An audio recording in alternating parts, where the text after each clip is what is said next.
একদিন একটা হঠাৎ করে ত্রিপল নাইনে ফোন আসে রাত্র 10টার দিকে। ফোন দিল যে ভাই গাড়ি নিয়ে আসেন। তো আমি নিজেই গেছি ড্রাইভ করে, সাথে আমার একটা হেল্পার ছিল। তো ওই জায়গায় যাওয়ার পরে বাসায় যেয়ে দেখলাম যে উনি স্ট্রোক করে মারা গেছে। তো ওই বাড়িওয়ালারা ওনারা বললো যে ভাই ওনার তো কেউই নাই, আমরা টাকা পয়সা ফেক না, আপনারা নিয়ে যান, ওনার সাথে কোনো লোক নেই। আমি বলছিলাম যে ভাই আপনারা যদি সবাই মিলে গোসল করিয়ে দিত। তো দেশ থেকে ওনার ছেলেরা ফোন দিছে যে বাবার গোসল আমরা দেশে নিয়ে করাবো। তো যাই হোক আমরা গোসলের বলা দেখা গেছে যেমন আমরা গোসল সারা লাস্টটা নিলে গাড়ি বার হয়ে যায়, বা যে নিয়ে যায় তার মাথা ব্যথা করে, গাড়ি বন্ধ হয়ে যায়, রাস্তায় আরো সমস্যা দিতে পারে। এটা গোসল ছাড়া মানে পবিত্র, আমরা ধর্মীয় লাশ গুলা পবিত্র ভাবে নিলে কোনো সমস্যা নেই।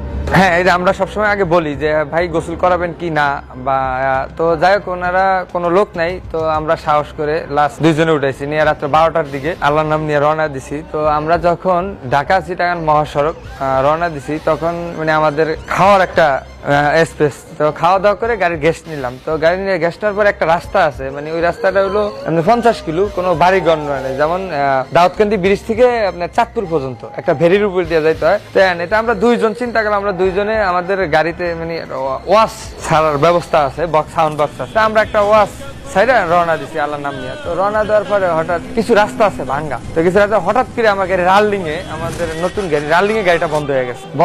মানে একটা বাজার সামনে ছিল, বাজারটার নাম সিরাজসর বাজার, ওই বাজারটা পার হওয়ার পরই বন্ধ হয়ে গেছে। তো আমরা হঠাৎ করে একটা ভয় পেয়ে গেছি, ভয় পেয়ে পিছের দিকে আপনার তাকাইছি, তাকে দেখলাম যে না লাস্ট গন্তব্য স্থানীয় আছে। স্থানের পরে তারপরে আমরা নামছি, মানে আমাদের স্মোকিং করার অভ্যাস আছে, একটা সিগারেট খেয়েছি। খাওয়ার পরে আবার 5 মিনিট পরে গাড়ি স্টার্ট দিছি। স্টার্ট দেওয়ার পরে মনে করেন 10 কিলো গেছি। তো 10 কিলো গেছি, আমাদের চোখে একটা ঘুম ভাব ছিল, ঘুম চাওয়ার পরে একটা ভিট ছিল, ওই ভিটটা মেরে দিছি। তো ভিটটা মারার পরে আপনার লাস্টটা হঠাৎ করে মানে ওই যে ভিট মারার সাথে আমরা মানে খেয়াল করিনি, মানে ওই ভিটের সাথে লাস্টটা মানে আমাদের পিছনের সিটে চলে আইছে, মানে আমাদের পিছনে স্টেশন থেকে আমাদের পিছনে। তো পিছনের সিটে চলে আইছে, আমরা কিন্তু এটা বুঝতে পারিনি। ওই যে ভিট মারছি, চোখে একটু ঘুম ছিল। তা আমরা আরো 2 কিলো যাই, তা আমার হেল্পার বলতেছে ভাই আমরা একটা চা খেয়ালে। যাক আমরা চা খেয়েছি, তখনও দেখি নেই যে কি হয়েছে না হয়েছে, আমরা সামনের দিকে লুক। তো অনেক প্রায় চা খেয়ে আমরা আবার রওনা হয়েছি।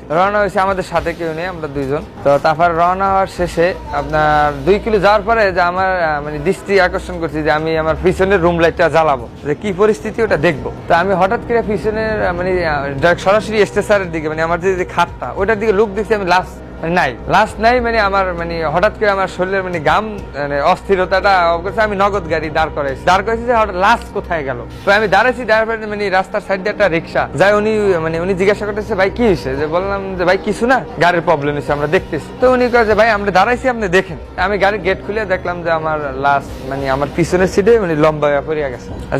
তারপর বললাম যে রিক্সাওয়ালা যে ভাই আমার একটু হেল্প করেন, আমরা দুইজন লোক, আমাদের সাথে লোক নেই, লাস্টটা তো পড়িয়া গেছে, তো লাস্টটা স্টেশনে উঠে দেবো। হ্যাঁ, তখন ওই লোকটা ছিল মানে আমাদের মানে শরীরের পশম একটা দৃষ্টি, আরো অন্ধকারের ভিতরে আর মাঝ রাস্তায়, তো কোনো বাড়ি